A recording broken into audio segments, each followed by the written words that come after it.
Tuhan. Shalom buat kita semuanya. Mari kita buka firman Tuhan dalam 1 Yohanes pasal yang ketiga ayat yang ke-1.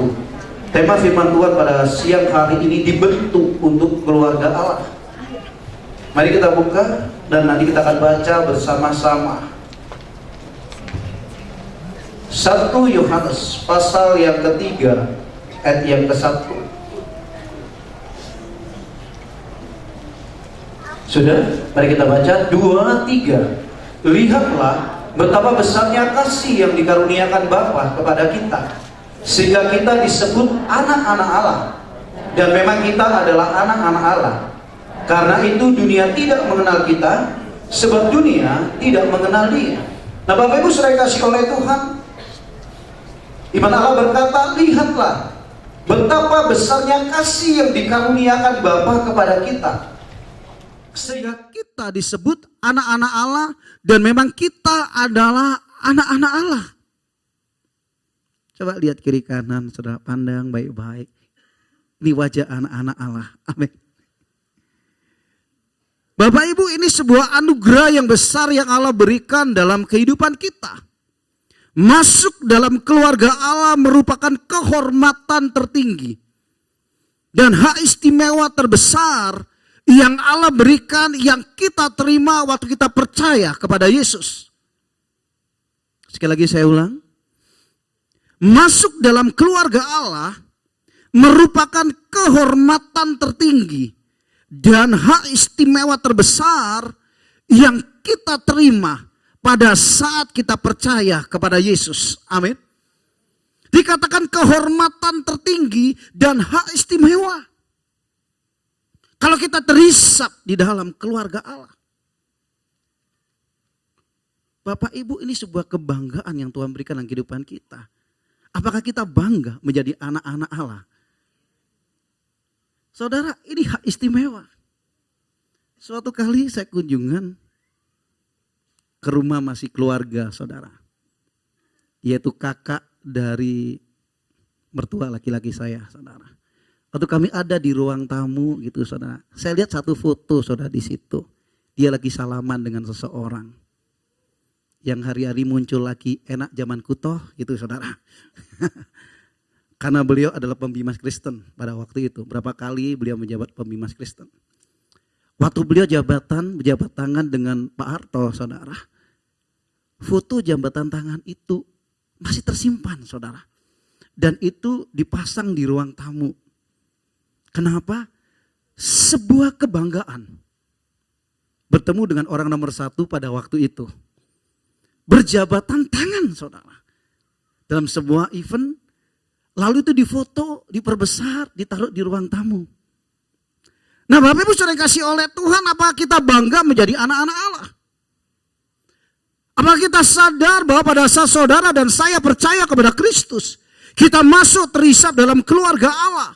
Dan ini merupakan sebuah kehormatan tertinggi dan hak istimewa yang Allah berikan dalam kehidupan saudara dan saya.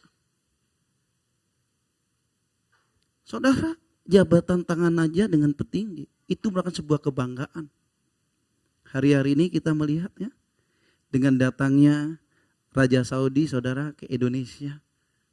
Setiap orang ingin ketemu, setiap orang ingin berjabatan tangan, tapi gak semua orang bisa berjabatan tangan. Yang gak masuk hitungan bisa jabatan tangan saudara. Yang ngotot ingin masuk jabatan tangan gak bisa jabatan tangan saudara. Nah saudara, apalagi waktu beliau tanya, betul ya? Kita baca di media, dia cari keturunan dari presiden pertama. Dan Puan Maharani itu salaman saudara. Saya percaya itu difoto nanti ditaruh saudara. Jadi kenang-kenangan saudara. Saudara, itu sebuah kebanggaan. Berjumpa dengan orang-orang tertentu yang menurut ukuran dikatakan ini orang terhormat. Nah lebih daripada itu Alkitab berkata, lihatlah betapa besarnya kasih yang dikaruniakan Bapa kepada kita. Sehingga kita disebut anak-anak Allah dan memang kita adalah anak-anak Allah. Sebuah kehormatan dan istimewa yang Allah berikan buat orang yang percaya kepada Kristus. Dan kita termasuk, kita terhisap di dalamnya dalam keluarga Allah itu sendiri. Keluarga yang diciptakan itu menjadi bagian di dalam kehidupan kita. Dan pada saat kita ada di dalamnya, bila keluarga ini termasuk saudara saya, itu bisa mengasihi dia, menghormati dia, dan suatu kali memerintah bersama-sama dengan dia. Amin. Bapak Ibu, itu sebuah kebanggaan yang Tuhan berikan kepada kita semuanya. Tidak setiap orang mendapat anugerah seperti ini. Nanti kita akan belajar bersama-sama. Dia Allah yang kita kenal, dia Allah yang penuh dengan kasih. Dan di dalam kasih itu ada sebuah hubungan yang dia nantikan. Bapak anak menjadi satu dalam hubungan itu. Dan waktu kita percaya, kita panggil dia Bapak, kita anak-anaknya. Dan antar kita adalah saudara. Dan di dalam rumah Tuhan, dalam gereja Tuhan, kita merupakan keluarga rohani. Amin. Keluarga rohani. Pertanyaannya, kenal gak dengan keluarga rohani kita, saudara? Saudara coba lihat yang di depan saudara duduk. Saudara tahu gak namanya? Halo? Tapi tiap minggu kita nyanyikan, ku cinta keluarga Tuhan. Dan kita nyanyi, aku anak raja, engkau anak raja. Tapi jujur, kita kenal gak dengan keluarga rohani kita? Karena keterbatasan waktu. Karena keterbatasan pergantian jam ibadah. Ada kalanya kita cuma tahu, cuma say hello, saudara. Makanya kita perlu juga keluarga yang lebih kecil, komunitas yang lebih kecil. Amin. Kita membutuhkan keluarga rohani seperti ini. Dalam korporat seperti ini, saudara, kita cuma sepintas mengenal. Tapi kita butuh keluarga yang lebih kecil lagi. Sebab itu hari-hari komunitas ini penting dalam kehidupan kita. Kita cuma bisa melihat wajah. Ngobrol pun kadang-kadang jarang, saudara. Dan saya percaya sebetulnya setelah ibadah kedua waktunya juga masih longgar, saudara. Tapi kita pasti setelah doa berkat langsung kepingin buru-buru cepat pulang kan? Kalau enggak, saudara, tunggu aja antrian mobilnya. Kan gitu, saudara. Kita butuh komunitas yang lebih kecil lagi. Nah, Bapak Ibu sering kasih oleh Tuhan. Tuhan mau. Ada keluarga secara jasmani, ada keluarga secara rohani. Keluarga jasmani kita dapatkan waktu kelahiran dan kita menerima anugerah itu di tengah-tengah keluarga kita. Tapi kita juga butuh komunitas keluarga rohani seperti ini. Tapi dengan gereja semakin bertumbuh, berkembang Bapak Ibu, ada orang berkata seperti ini, kenapa ya? Kalau dulu, dia bisa kenal kita loh. Tapi sekarang kok susah ya? 15 tahun yang lalu Pak Gembala itu bisa tahu nama kita semua. Iya, pada waktu itu mungkin masih 30-40 orang jemaat, saudara. Tapi jemaat semakin bertambah, saudara. Mengenal nama satu dengan yang lain atau mengunjunginya mungkin bisa perlu waktu yang panjang, saudara. Dan ini perlu kita sadari bersama-sama. Saya kemarin ikut Cipro. Kumpulan hamba-hamba Tuhan, kita berbicara tentang gereja bagaimana kita akan menyatu, bisa saling memberkati satu dengan yang lain, dan itu ada di Medan. Dan hari ini jemaat di sana 40.000 umat, saudara. Nah kalau 40.000 itu bisa kenal nggak ya, saudara? Nggak bisa. Kita butuh komunitas yang lebih kecil lagi, supaya bisa lebih intens, lebih dalam, untuk bisa mengenal satu dengan yang lain. Kita butuh keluarga rohani seperti ini.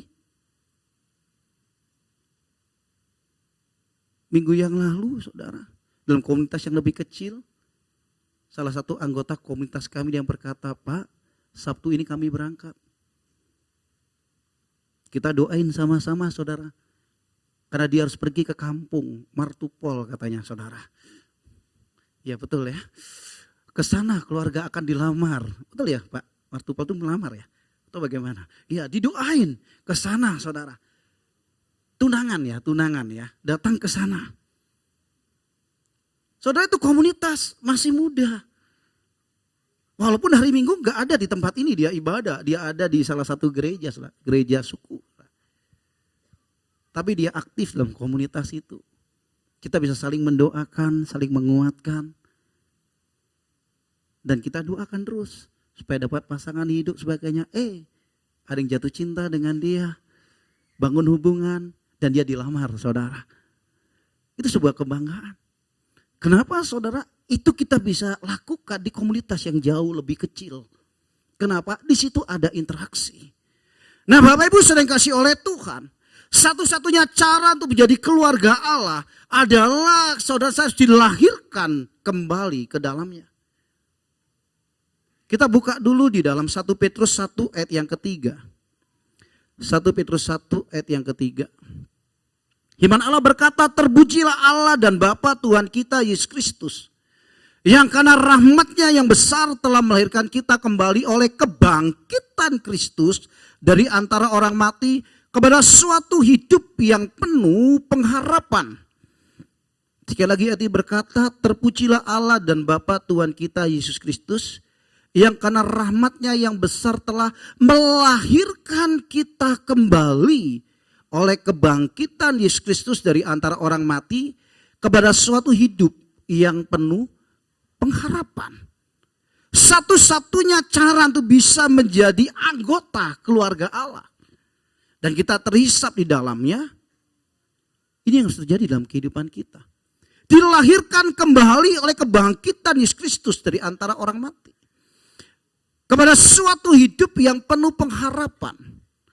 Bapak Ibu, sekali lagi tadi saya sampaikan bahwa menjadi anggota keluarga Allah itu merupakan hak istimewa, kehormatan yang terbesar buat kita semuanya. Dan di dalam Dia itu ada sebuah kepastian. Iman Allah berkata kepada suatu hidup yang penuh pengharapan. Manusia hidup kalau harapan itu sudah sirna, sebetulnya dia mati juga, saudara. Kenapa saya katakan seperti itu? Kalau manusia hidup tanpa sebuah pengharapan, hari-harinya dia lihat cuma kelam dan gelap, saudara.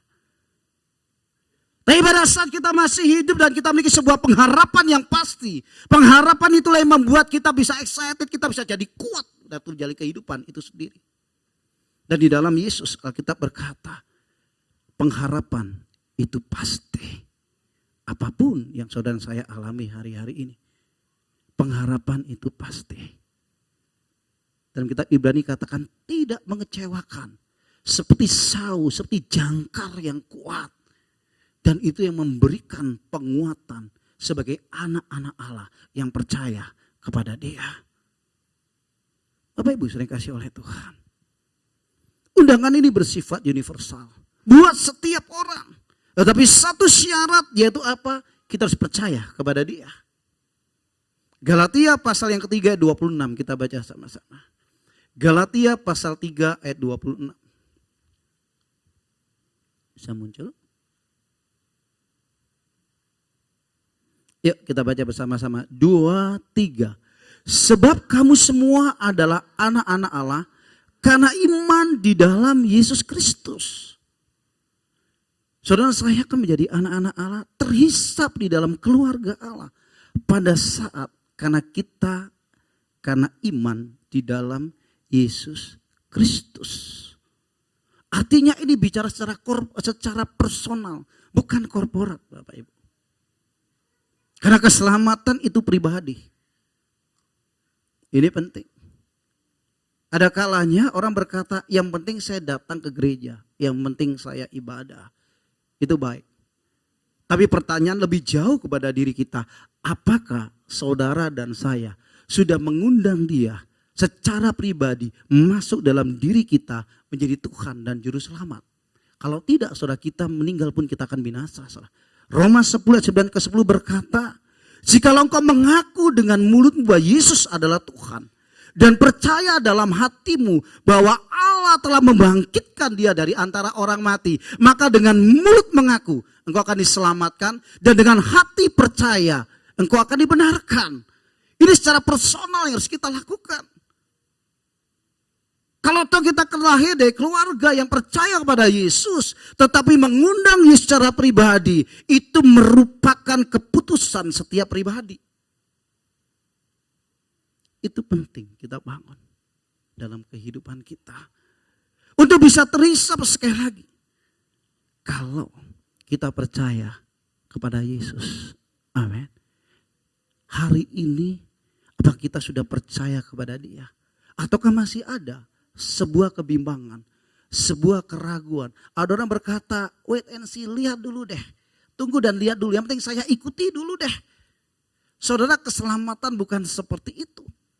Tetapi sebuah keputusan yang ada kata hari ini, biarlah itu menjadi keputusan yang kita ambil dalam kehidupan kita. Bukan berbicara tunggu dan lihat dulu, saya ikuti dulu. Biar lewat mimbar ini saudara seruan. Buat kita semuanya biarlah hidup saudara dan saya diperdamaikan dengan Allah. Disatukan dengan Allah. Dan memperoleh kepastian di tengah pengiringan kita kepada Dia. Amin. Itu yang Tuhan mau. Biar itu menjadi bagian di dalam kehidupan kita. Tetapi di balik itu Bapak Ibu kasih oleh Tuhan. Ada satu hal yang menarik. Coba kita baca Matius 28 ayat 19-20. Waktu kita percaya, ada bagian di mana baptisan itu juga penting. Urusan keselamatan karena percaya Yesus. Tapi baptisan itu juga legitimasinya.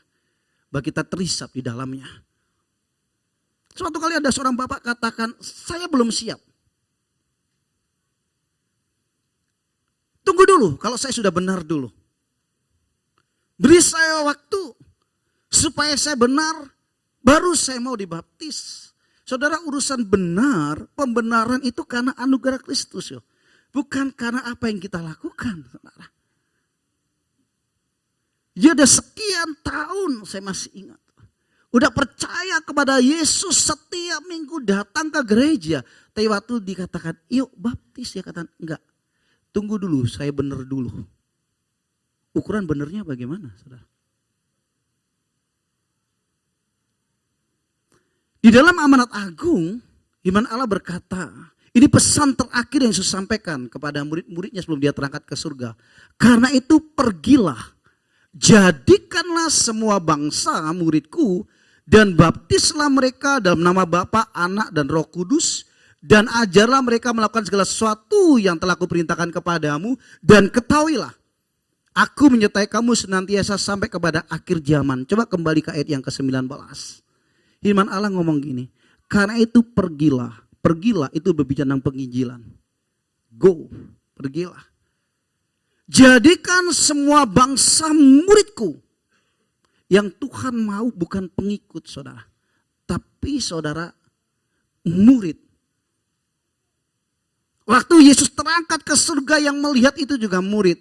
Dan waktu dia akan datang kali yang kedua nanti yang menyongsong dia. Itu kategorial murid saudara. Nah kita butuh komunitas. Pergilah penginjilan. Jadikan semua bangsa muridku. Itu bicara tentang pemuritan. Dan baptislah mereka dalam nama Bapa, Anak, dan Roh Kudus. Dan ajarlah mereka melakukan segala sesuatu yang telah kuperintahkan kepadamu. Dan aku menyertai engkau sampai kesudahan akhir zaman. Saudara perhatikan baptisan dengan penginjilan, dengan pemuritan. Dalam konteks apa yang kita baca, yang kita kenal dengan amanat agung. Sama pentingnya di hadapan Allah. Betul? Baptisan, sekali lagi penginjilan, pemuritan, baptisan. Kalau kita baca dari ayat-ayat ini, sama pentingnya di hadapan Tuhan. Seperti satu keping mata uang memiliki dua sisi. Keselamatan karena percaya kepada Kristus. Baptisan itu langkah ketaatan awal kita dalam mengiring kepada Yesus. Markus 16 ayat 16.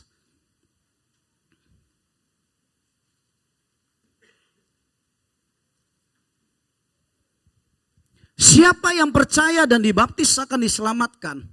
Tetapi siapa yang tidak percaya akan dihukum.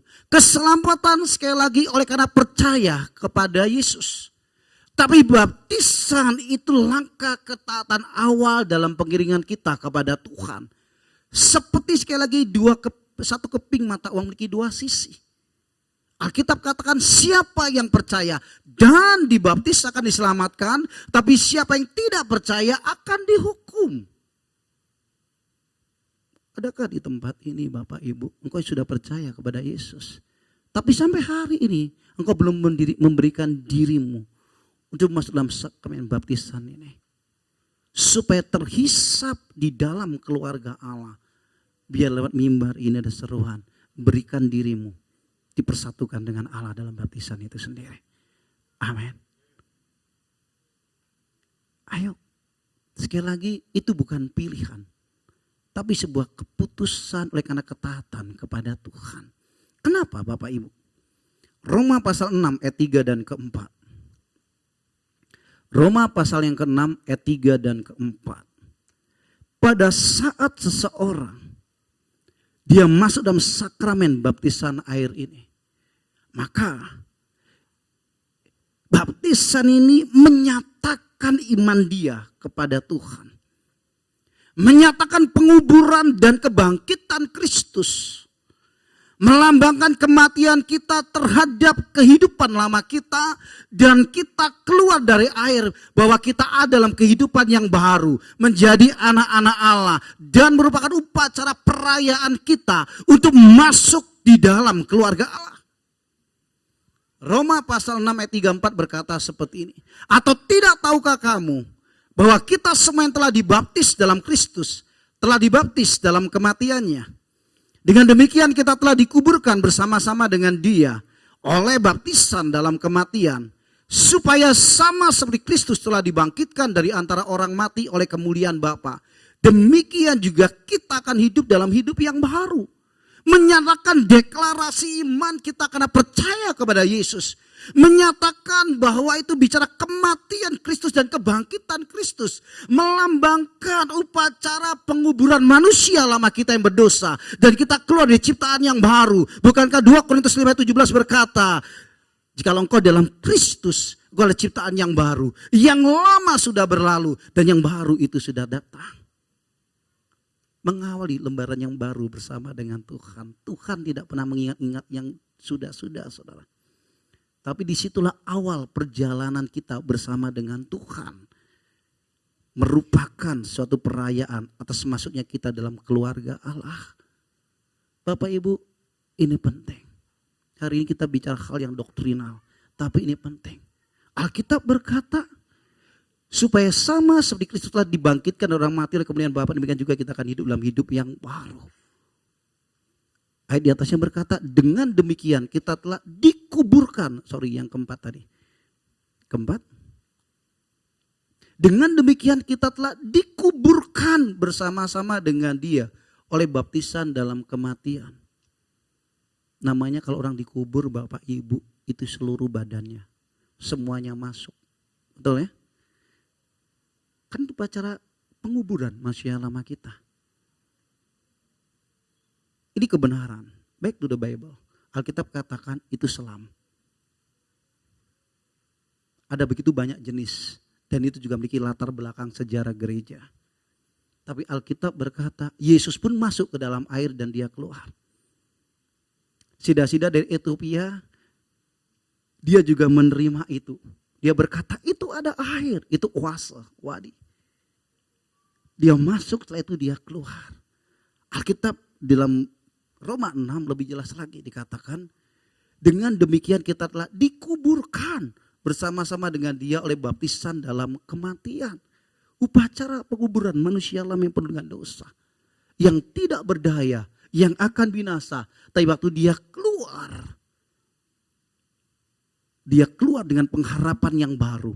Dengan sebuah kepastian, dengan jaminan, dengan janji yang baru yang dia terima di dalam Yesus Kristus Tuhan. Saudara, makanya di gereja kita, di GBI cuma ada 2 sakramen. Saudara. Yang satu baptisan, yang satu perjamuan kudus. Cuma 2 sakramennya. Satu baptisan, satu perjamuan kudus. Yang lainnya tidak. GBI mengakui cuma 2. Itu doktrin sekali lagi. Supaya kita juga bisa paham. Dan itu penting di hadapan Tuhan. Kapan waktunya? Waktu saudara saya percaya menerima Dia sebagai Tuhan dan Juru Selamat. Alkitab berkata suatu kali. Waktu murid-murid berdoa dan Roh Kudus melawat mereka. Mereka dilawat dengan Roh Kudus. Dan Petrus mulai berdiri. Dia mulai berbicara tentang pribadi Yesus. Dan hari itu dalam Kisah pasal 2 ayat 41. 3.000 orang memberikan hidupnya untuk percaya kepada Yesus. Dan hari itu juga Alkitab berkata 3.000 orang itu dibaptis di dalam nama Tuhan Yesus Kristus. Bukan itu saja. Sida-sida dari Ethiopia, kemungkinan besar dia masih keturunan orang Yahudi. Dalam perjalanan pulang dari ibadah di Yerusalem, atau dia ada di Tanah Gaza, dia lagi baca sebuah buku. Lalu datang seorang anak Tuhan, Filipus. Oleh karena dorongan Roh Kudus, dia bertanya, Tuhan tahu apa yang Tuhan baca? Oh, enggak tahu. Apa ngomong tentang dirinya atau orang lain? Dia dipersilakan naik ke atas kereta itu. Alkitab berkata bertolak dari nas itu, dia berbicara tentang pribadi Yesus. Pada saat mereka kereta sedang berjalan terus, tiba-tiba sida-sida itu berkata, di situ ada air. Apa halangannya jika aku dibaptis? Kalau Tuhan percaya kepada Yesus, engkau bisa dibaptis. Dan dia berkata, aku percaya. Mereka turun, lalu dia dibaptis oleh Filipus. Dan setelah dia keluar dari air, Roh Allah mengalihkan Filipus. Seketika. Dalam Kisah pasal yang ke-9, Paulus dengan surat kuasa penuh, dia ingin menganiaya, menangkap, bahkan membunuh orang percaya. Di tengah jalan, dia melihat sinar yang terang, dia terjatuh. Ada suara berkata, mengapa Saulus engkau menganiaya aku? Siapa engkau? Aku Yesus yang kau aniaya. Saudara, apa yang dialami oleh gereja, bahkan apa yang saudara saya alami, Imam Besar Agung itu juga turut merasakan apa yang engkau dan aku alami. Amin. Kitab Ibrani berkata, bila kita memiliki keberanian menghampiri tata kasih karunia Allah untuk mendapatkan pertolongan kita tepat pada waktunya. Ibrani 4 ayat 16. Kenapa Bapak Ibu? Karena imam besar yang kita punya bukanlah imam besar yang tidak turut merasakan kelemahan-kelemahan kita. Artinya dia pun turut merasakan kelemahan-kelemahan kita. Dia mengerti saudara tentang kehidupan manusia. Karena Yesus juga pernah menjadi manusia 100% Bapak Ibu. Dia mengerti apa itu artinya air mata. Dia tahu itu artinya sebuah kelaparan. Dia tahu artinya itu sebuah fisik yang lelah. Dia tahu apa artinya ditinggalkan orang. Dia tahu apa artinya dikhianati oleh orang. Sehingga Alkitab berkata imam besar yang kita punya, dia juga turut merasakan kelemahan-kelemahan yang engkau dan aku alami. Dan dia tidak sekedar dia turut merasakan, tapi dia juga memberikan kepastian untuk menolong kehidupan saudara dan saya. Oleh sebab itu berbanggalah kita menjadi anak-anak Allah. Ada harapan yang pasti. Saulus menjadi buta. Hari yang ketiga dalam doa puasa itu, datang seorang hamba Tuhan Ananias. Dia berdoa kepada dia, selaput itu lepas saudara. Dan dia bisa melihat kembali. Hari itu dia percaya kepada Yesus. Dan hari itu juga dia dibaptis. Kisah 9 ayat yang ke-18. Suatu kali Petrus juga datang ke rumah Kornelius. Dia diundang oleh keluarga ini. Akhirnya dia sadar, dia baru paham tentang penglihatan yang dia peroleh. Singkat cerita, dia mulai berbicara tentang pribadi Yesus. Di tengah-tengah dia berbicara tentang ketuhanan Yesus. Roh Kudus melawat semua orang yang ada di rumah Kornelius. Mereka dijamah dengan Roh Kudus. Lalu Petrus berkata gini, apakah ada halangan untuk membaptis mereka pada saat ini juga? Dan hari itu Kornelius sekeluarga, bahkan keluarga besar yang ada, memberikan hidup mereka untuk dipersatukan dengan Allah. Dan mereka dibaptis bersama dengan Tuhan. Masih banyak cerita, contoh-contoh yang lain. Tetapi ini penting buat kehidupan kita semuanya. Nah Bapak Ibu, sekali lagi kita dibentuk di dalam keluarga Allah. Untuk masuk dalam keluarga Allah itu. Allah tawarkan itu. Dan keputusan harus Bapak Ibu kita ambil dalam kehidupan kita. Mengundang dia sebagai Tuhan dan Juru Selamat. Menjadikan dia Tuhan dalam kehidupan kita. Dan ketaatan kita. Kita masuk dalam sakramen baptisan itu sendiri. Sesuatu yang harus kita lakukan bersama-sama. Nah, pada saat kita terisap di dalamnya, ada berkat juga yang Dia berikan kepada kita sebagai orang yang percaya kepada Dia. Sesuatu yang kita terima untuk kekekalan yang akan datang. Dan juga kita alami pada saat kita menjalani kehidupan kita di muka bumi ini. Karena Allah tidak pernah berkata, aku berikan sesuatu kepadamu, keselamatan yang pasti dan bye. Sampai ketemu nanti kita di surga ya. Silakan jalani kehidupanmu. Enggak, saudara. Karena janji penyertaan Dia itu juga berlaku buat setiap kehidupan orang yang percaya kepada Dia. Kita enggak pernah ditinggalkan sendirian. Dia berikan penolong. Dan Dia menyertai kehidupan kita. Itu yang membuat kita itu jadi kuat di dalam Tuhan hari-hari ini. Di tengah apapun badai yang ada dalam kehidupan kita. Karena Tuhan tidak pernah meninggalkan kita sendiri. Apalagi imam besar agung kita, saudara. Ayatnya di mana sih? Coba kita baca ya. Sebelum kita baca nanti apa menjadi bagian kita. Atau kita terisap di dalam keluarga Allah. Kita buka dulu. Di dalam Ibrani. Ibrani pasal yang ke-4. Atau pasal yang kedua dulu. Ayat yang ke-18. Ibrani 2 ayat 18 berkata seperti ini. Sebab oleh karena Yesus sendiri telah menderita karena pencobaan, maka Yesus dapat menolong mereka yang dicobai. Siapa yang Dia tolong? Saudara dan saya. Karena firman Allah berkata, sebab oleh karena Yesus sendiri telah menderita karena pencobaan, maka Ia dapat menolong mereka yang dicobai.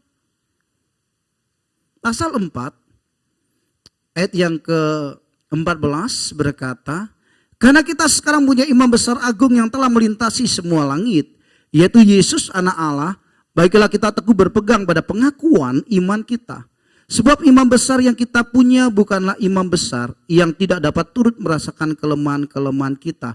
Sebaliknya sama dengan kita, ia telah dicobai, hanya tidak berbuat dosa. Arti dari ayat yang ke-15 dikatakan, bukanlah imam besar yang tidak dapat turut merasakan kelemahan-kelemahan kita. Artinya bahwa Dia pun turut merasakan kelemahan-kelemahan apa yang Bapak Ibu Saudara alami. Apa yang saya dan saudara alami. Dia pun turut merasakannya karena Dia kepala gereja dan kita adalah tubuhnya. Sama seperti apa yang diucapkan oleh Yesus sendiri waktu Saulus dengan surat kuasa penuh dia pergi ke Damsyik ingin menangkap, menganiaya, bahkan membunuh orang percaya. Firman Allah berkata, waktu dia melihat terang itu dia terjatuh. Cuma suara itu berkata, Saulus, Saulus, mengapa engkau menganiaya aku? Siapa yang dianiaya pada waktu itu? Bukankah Yesus sudah ada sebelah kanan Allah Bapa? Yang dianiaya yaitu tubuhnya, gerejanya. Orang percaya kepada Yesus. Sehingga dia berkata, mengapa engkau menganiaya aku? Hal yang sama seperti yang terjadi dalam kehidupan kita hari ini. Bukankah Yesus sebagai kepala gereja, Dia juga merasakan apa yang saudara dan saya alami pada hari ini. Dan hari ini juga Dia ada sebelah kanan Allah Bapa. Dia menaikkan syafaatnya supaya saudara dan saya tetap kuat di dalam Dia. Dia enggak pernah berhenti berdoa loh. Karena jelas firman Allah berkata, imam besar itu dia tetap menaikkan syafaatnya untuk gerejanya. Kalau saudara lupa berdoa, sampai hari Yesus tetap mendoakan saudara dan saya. Itu hal yang luar biasa. Kalau saudara dan saya bisa lupa dengan Tuhan, Yesus gak pernah melupakan hidup saudara dan saya. Kenapa? Karena waktu kita percaya kepada Dia, ada darah Dia yang ada dalam hidup kita. Itu luar biasa. Saudara, oleh sebab itu kalau kita baca firman Tuhan selalu berbicara hal yang pasti.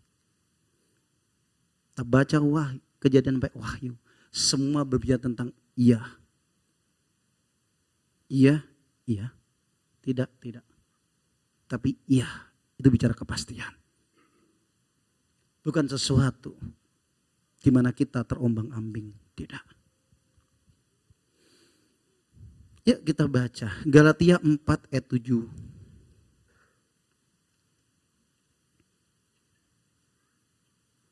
Berkat atau manfaat menjadi bagian dari keluarga Allah.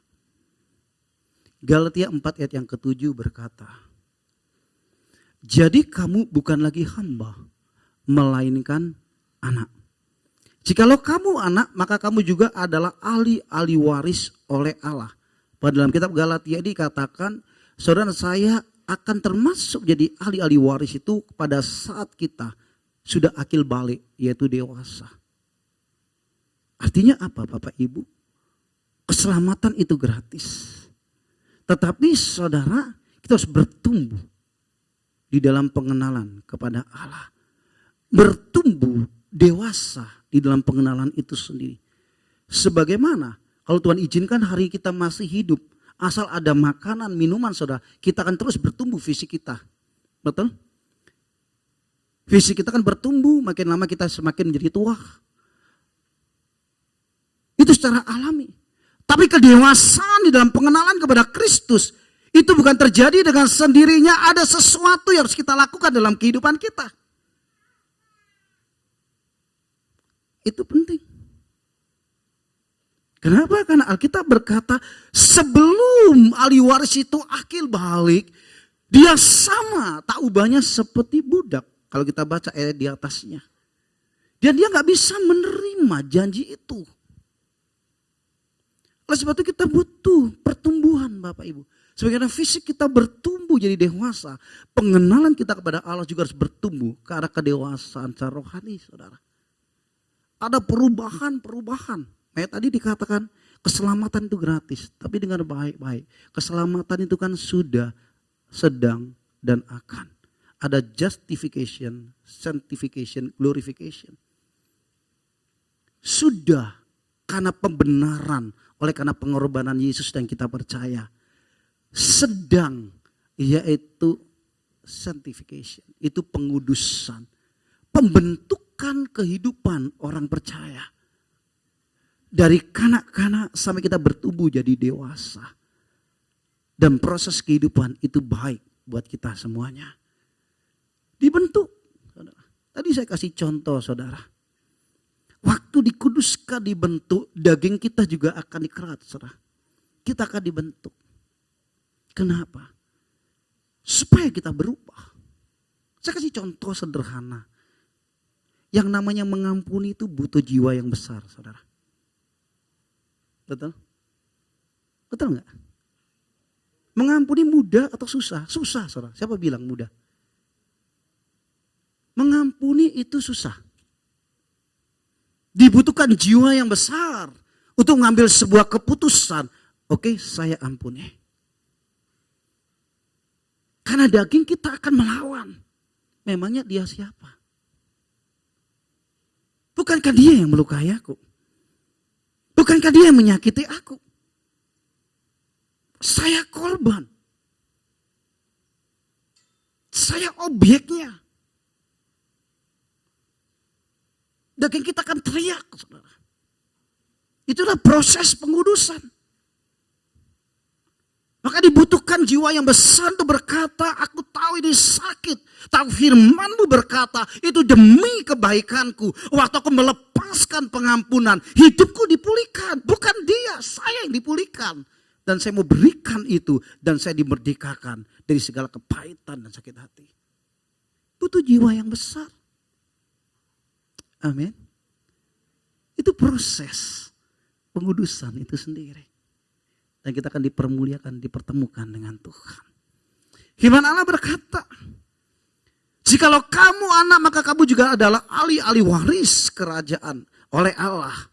Dalam bahasa Indonesia sehari-hari dikatakan seperti ini. Karena kita adalah anaknya, segala miliknya adalah milik kita. Yang boleh masuk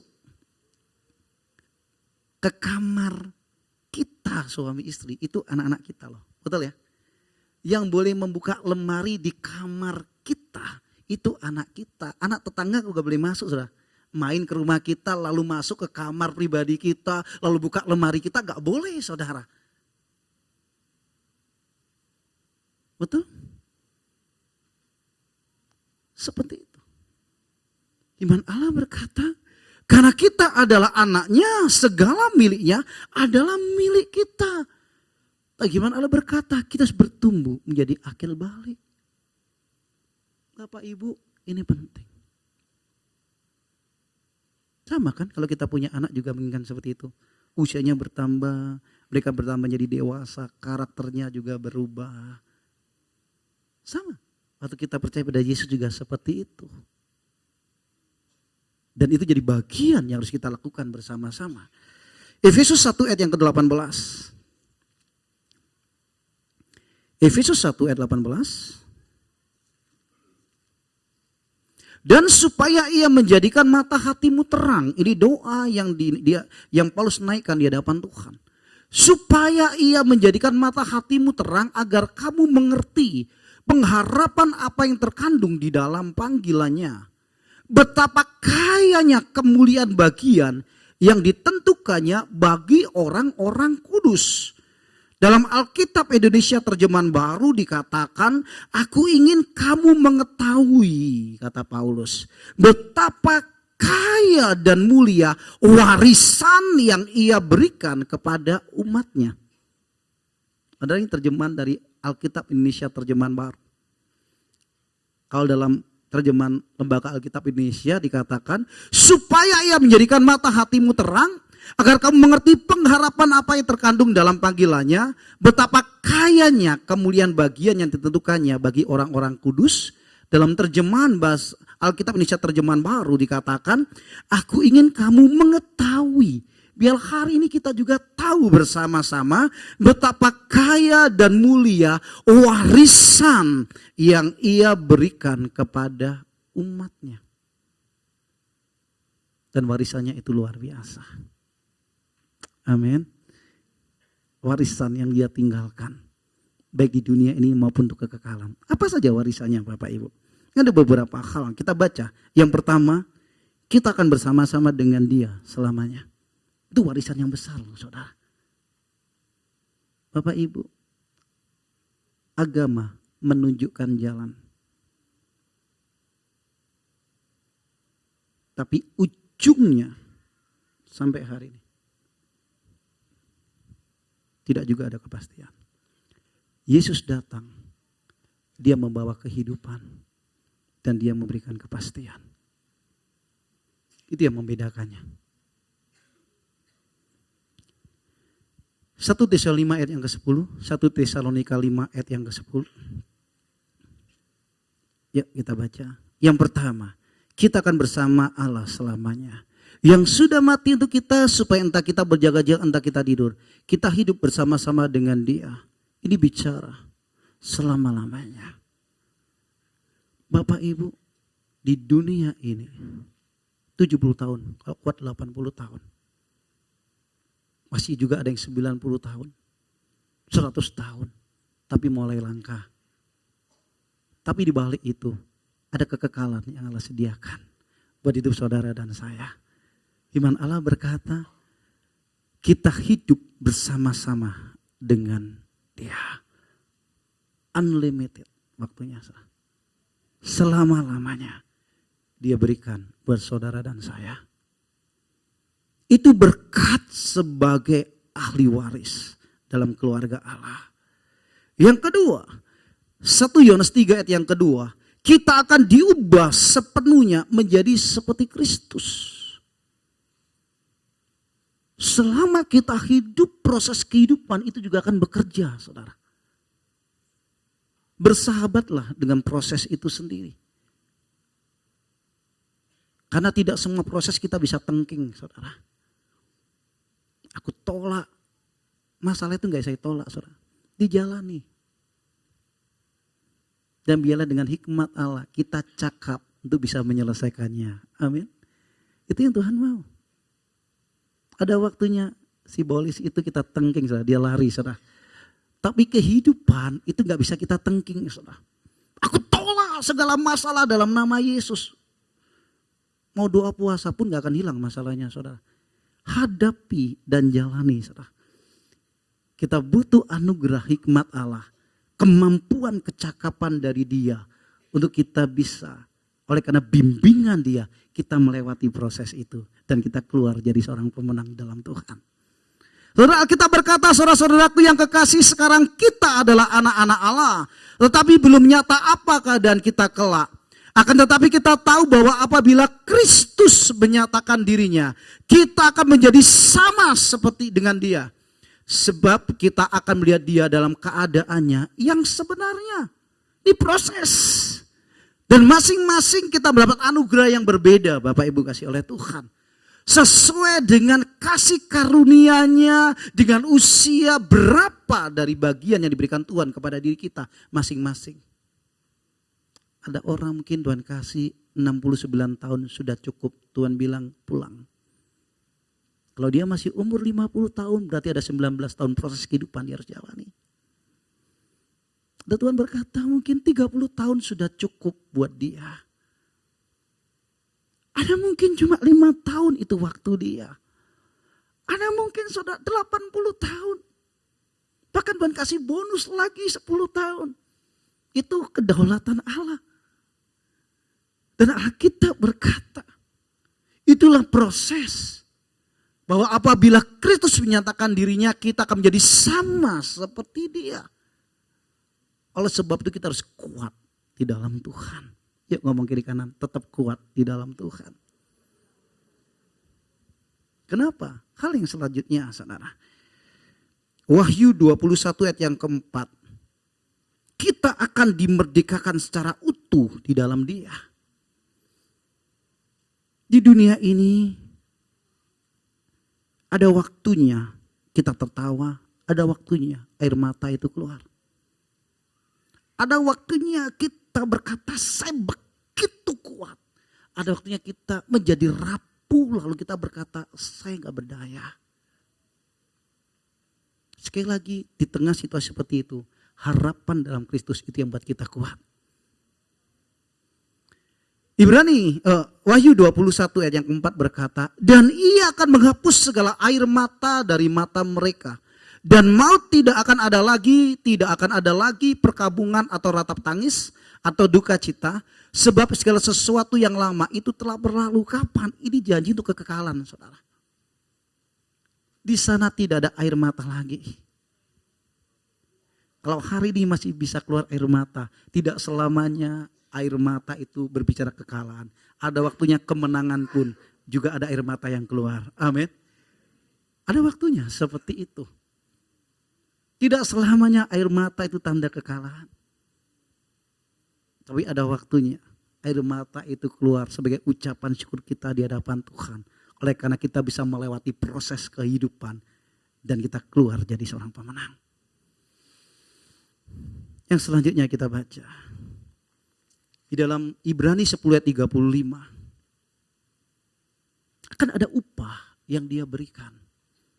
Ibrani 10 ayat 35. Sebab itu janganlah kamu melepaskan kepercayaanmu. Boleh ayat 34. Ibrani 10 ayat 34. Memang kamu telah turut mengambil bagian dalam penderitaan orang-orang hukuman. Dan ketika harta kamu dirampas, kamu menerima hal itu dengan sukacita. Sebab kamu tahu bahwa kamu memiliki harta yang lebih baik dan yang lebih menetap sifatnya. Terus, sebab itu janganlah kamu melepaskan kepercayaanmu. Karena besar upah yang menantinya. Saudara, ayat di atasnya bicara tentang proses. Alkitab berkata, sebab itu, 35. Sebab itu janganlah kamu melepaskan kepercayaanmu. Sekali lagi keselamatannya dikatakan sudah, sedang, dan akan.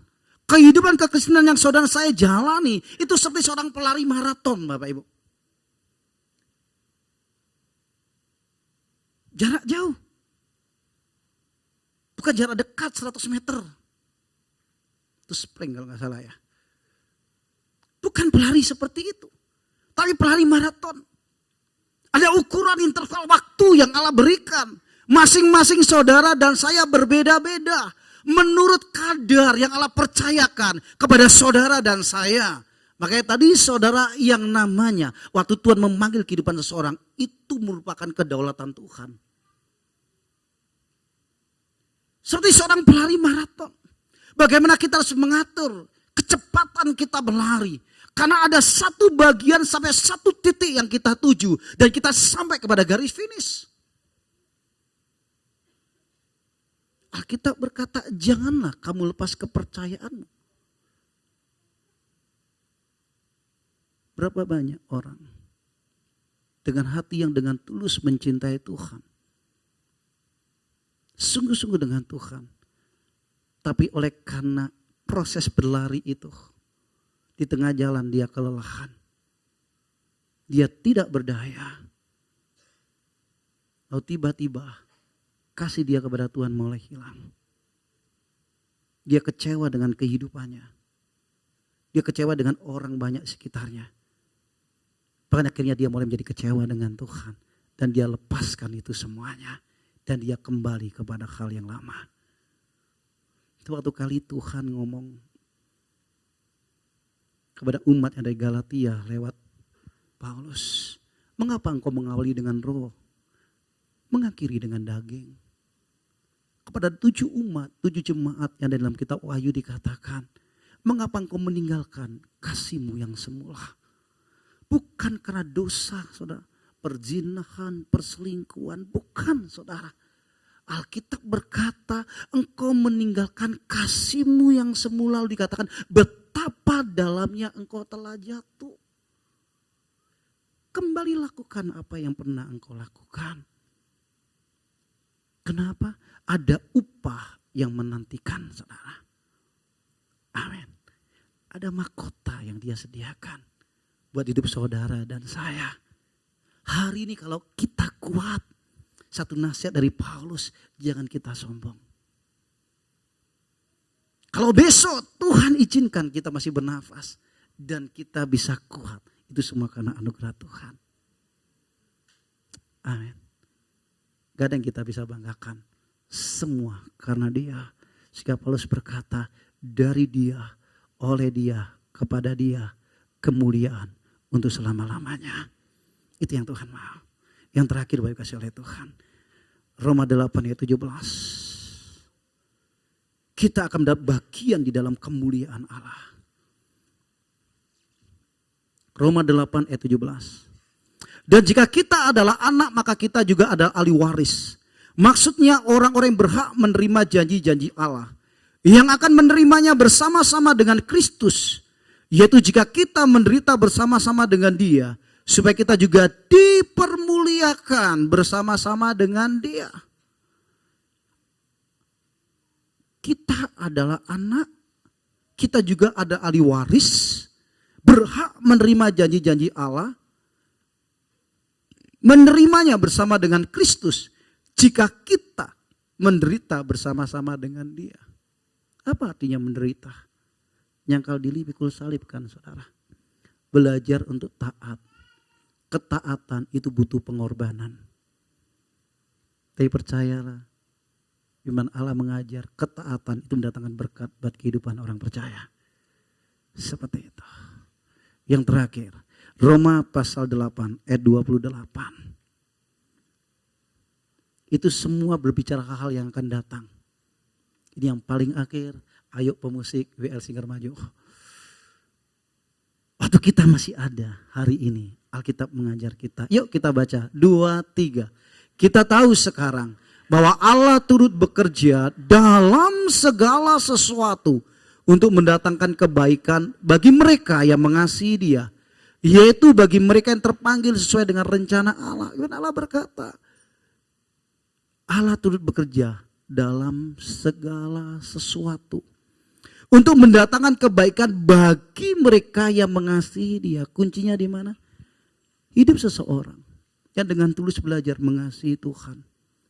Hidup apa adanya dengan ketulusan mempercayai Tuhan.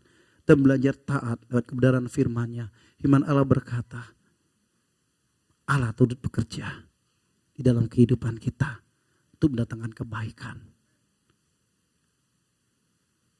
Dalam segala sesuatu.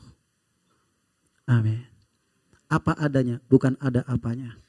Bukan ada udang di balik bakpao, saudara. Enggak. Balik rempeyek, enggak. Tapi betul-betul dengan ketulusan apa adanya. Lalu kita belajar taat. Percayalah langkah-langkah kita Tuhan juga tuntun. Amin. Yuk ngomong kiri kanan, berbanggalah ada di dalam keluarga Allah. Janji yang akan datang itu pasti. Dan yang sekarang penyertaannya tidak pernah meninggalkan kita. Itu yang membuat kita kuat. Amin. Mari kita berdoa, yuk kita bangkit berdiri.